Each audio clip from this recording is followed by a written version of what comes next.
¿Qué tal, chicas y chicos? ¿Cómo estáis? Bueno, vamos con la anécdota de esta semana en esa sección nueva que, pues inicié hace un par de semanas, esta sección de anécdotas de abogada. Y hoy os traigo este caso que he comentado alguna vez os he dicho que yo misma he tenido un caso donde una persona fue condenada solo con indicios, solo con esta prueba indiciaria sin que existiera ninguna prueba directa en su contra, que es un poco lo que trataba de explicaros en el caso Negreira, que es posible condenar al Barça siempre y cuando haya indicios suficientes, razonados, probados, etcétera,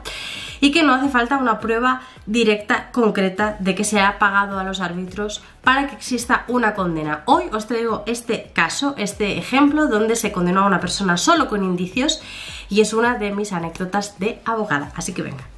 empezamos.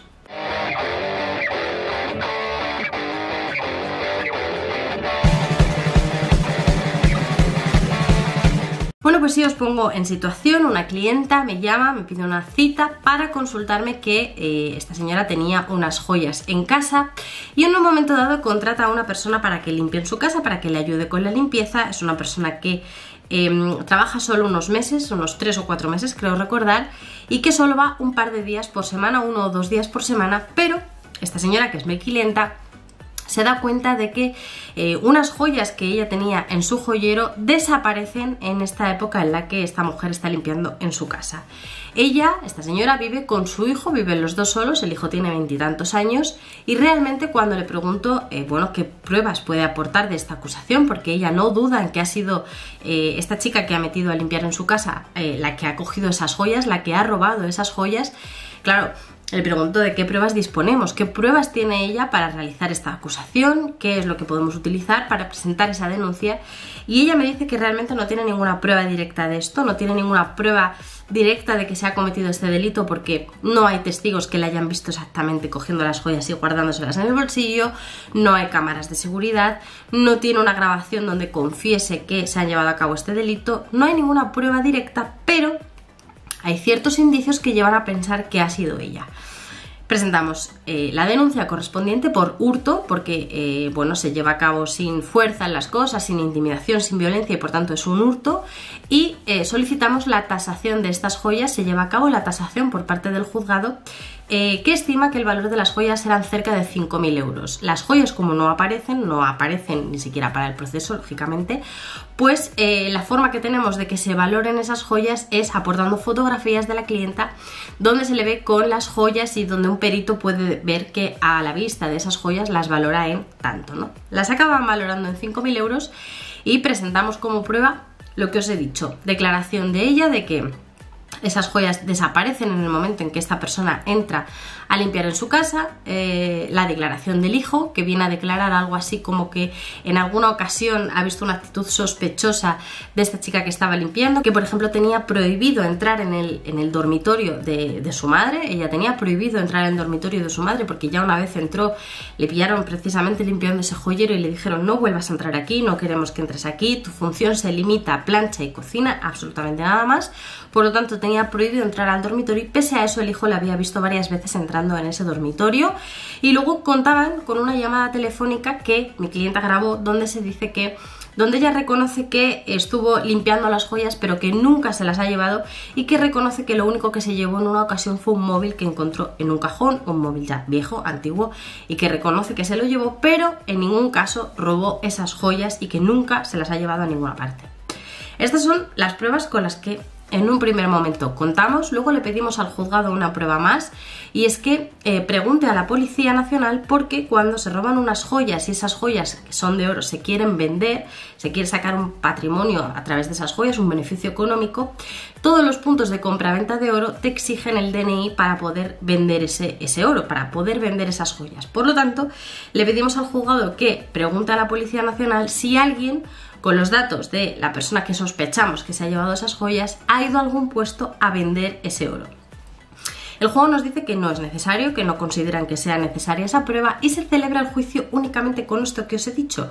Declaración de mi clienta, que declara que contrató a esta persona para limpiar en su casa en enero, se fue en abril, de enero a abril es el periodo en el que desaparecen esas joyas. Declaran que nadie más tenía acceso a esa vivienda, nadie más les visitaba, solo vivían en ella y su hijo de 20 y tantos años, y que por tanto la única persona que se ha podido llevar esas joyas es esta empleada de hogar. Tenemos la declaración de él. La declaración del hijo dice prácticamente lo mismo, que el periodo en el que desaparecen las joyas es el periodo en el que esta persona entra a limpiar en casa, que es desde enero hasta abril, que él nota varias veces una actitud sospechosa de esta mujer, porque dice que incluso la ve en el dormitorio de la madre cuando tiene prohibido entrar ahí, que alguna vez le ha pillado limpiando las joyas y que incluso de la sorpresa se le ha caído al suelo,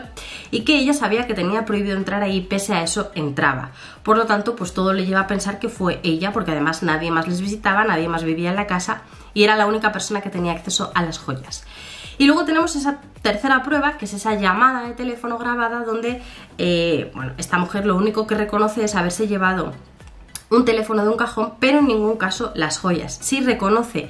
que las limpió y que las manipuló para limpiarlas, pero que nunca se las ha llevado a ninguna parte, que nunca las ha cogido y demás. Bueno, la sentencia es condenatoria. El juez, a raíz de todo lo que hay, a raíz de esos indicios probados que existen, todos esos indicios que ahora os voy a decir, concluye que efectivamente se ha cometido un delito de hurto por parte de esta empleada y que tiene que pagar, pues le imponen una pena de prisión de 8 meses y además, por supuesto, indemnizar a mi clienta con esa cantidad cercana a los 5.000 euros por el valor de las joyas sustraídas. Claro,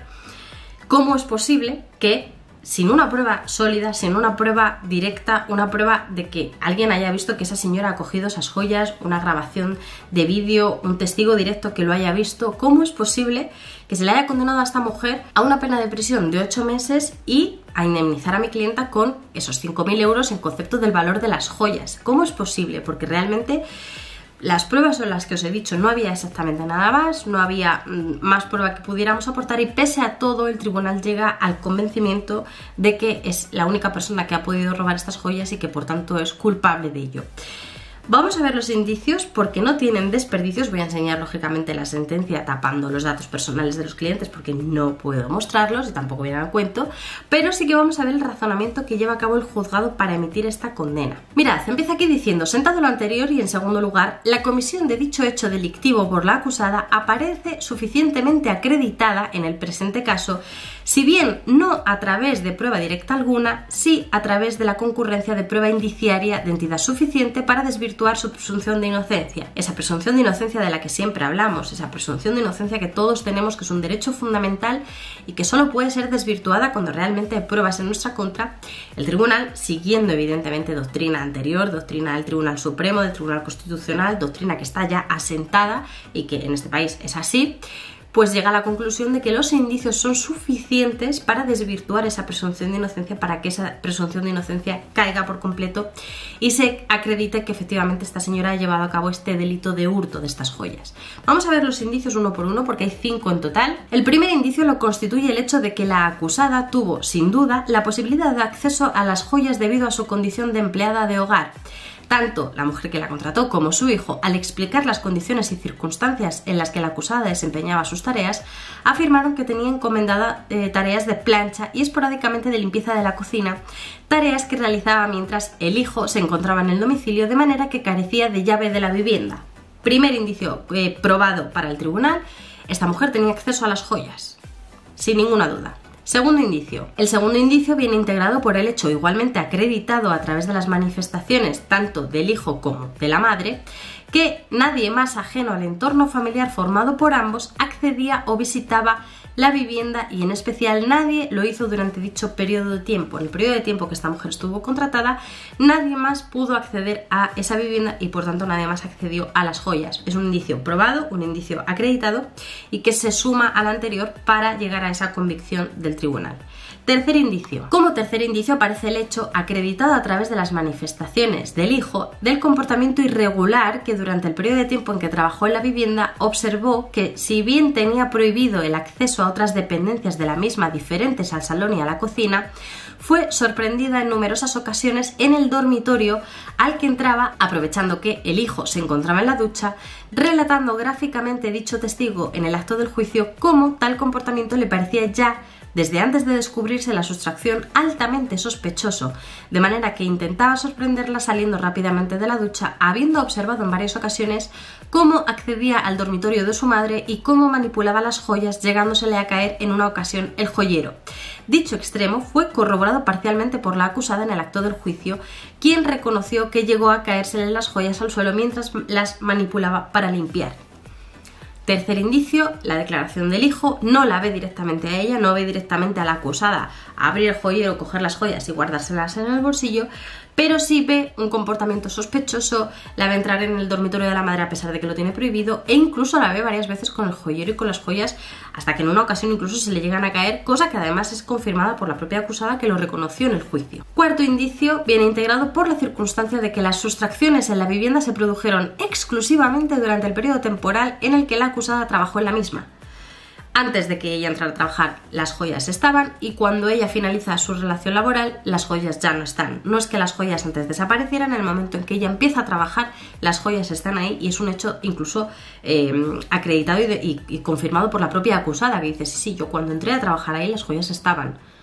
Cuando ya no estás trabajando ahí, las joyas ya no están. Cuarto indicio probado para el tribunal, y vamos con el último, que dice: y en quinto lugar procede destacar como un indicio significativo el hecho de que tanto durante la conversación telefónica mantenida, cuya grabación fue escuchada en el acto del juicio, como en el propio acto del juicio, la acusada reconoció haberse llevado un teléfono móvil que guardaba en un cajón del mueble del salón de la vivienda, sin que haya podido dar una explicación razonable a la razón de haber llevado a cabo dicha conducta. Tanto en la grabación como en el acto del juicio, ella reconoce que lo único que se lleva es un teléfono móvil. ¿Qué pasa? Que el tribunal dice, si ella reconoció haberse llevado un teléfono móvil, ¿por qué no pues amplió dicha conducta a llevarse las joyas? Cuando las joyas faltan, nadie más está en la vivienda, nadie más tiene acceso a las joyas. El hijo la ve en comportamientos sospechosos, le ve entrando en la habitación a pesar de que lo tiene prohibido, la ve manipulando las joyas a pesar de que lo tiene prohibido, y solo desaparecen en ese periodo de tiempo. Conclusión para el tribunal: los datos anteriores en su conjunto, esto es muy importante, no es que se trate solo de un indicio, no es que se trate solo de un dato, es que en su conjunto los anteriores indicios que se han probado permiten inferir que la acusada cometió la sustracción aquí enjuiciada en la medida en la que aparece como única persona que tuvo acceso a las joyas en la fecha de su sustracción, constando reconocida por la misma la realidad tanto de una sustracción semejante, así como el hecho de haberlas manipulado a pesar de tenerlo prohibido, no existiendo otra explicación más razonable alternativa a su comportamiento posterior de reconocimiento de los hechos. Se estima así, y en virtud de la prueba indiciaria expuesta, acreditado que la acusada fue autora del hurto enjuiciado, y, como digo, la condenan a 8 meses de prisión y a indemnizar a mi clienta con la cantidad de 5.000 euros, cerca de 5.000 euros, que era el valor de las joyas. Luego ella no entró en prisión, solicitó la suspensión de la pena porque no tenía antecedentes en este sentido y evitó entrar en prisión, pero sí que fue condenada solo con indicios probados, únicamente con indicios probados, demostrados, razonados y suficientemente fuertes como para llevar al juez a concluir ese fundamento. Es importante que sepáis que esta sentencia luego fue recurrida ante la audiencia provincial. La audiencia provincial también nos dio la razón en ese sentido, dijo que el tribunal había hecho una valoración lógica de los indicios que tenía encima de la mesa y que pese a no existir esa prueba directa, pese a no existir una grabación, un testigo y demás,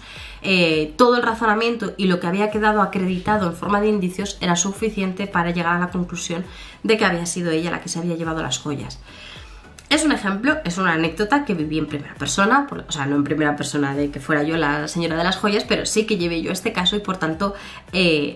cuando os digo que se puede condenar por prueba indiciaria, os lo digo con pleno conocimiento de causa y es muy equiparable al tema del caso Negreira, de ahí que cuando muchos me decís no hay una prueba sólida, no hay una prueba directa, no hace falta que exista una prueba directa, suficiente la prueba por indicios y ahora será labor, como siempre os he dicho, del propio juez, de la propia jueza o del tribunal de valorar si los indicios que en su momento queden probados y que cuando finalice la investigación consten, pues saber si todos esos indicios son suficientes o no para desvirtuar esa presunción de inocencia de todos los investigados. En este caso, estos indicios fueron suficientes para desvirtuar esa presunción de inocencia y habrá que ver en el caso Negreira si son suficientes o no, pero desde luego existe la prueba indiciaria y no hace falta que haya una prueba directa de haberse cometido un delito para ser condenado por él. Hasta aquí la anécdota de esta semana. Quiero que me dejéis en los comentarios, como siempre, qué opinión os merece todo esto, qué os parece este caso, qué os parece, bueno, pues este relato de hechos de el robo de las joyas y demás, muy detectivesco, lo tengo que reconocer, pero bueno, quiero saber vuestra opinión, así que como siempre os pido, dejádmela en los comentarios y por supuesto dejadme un enorme like, suscribíos al canal si todavía no lo estáis y nos vemos en el siguiente vídeo.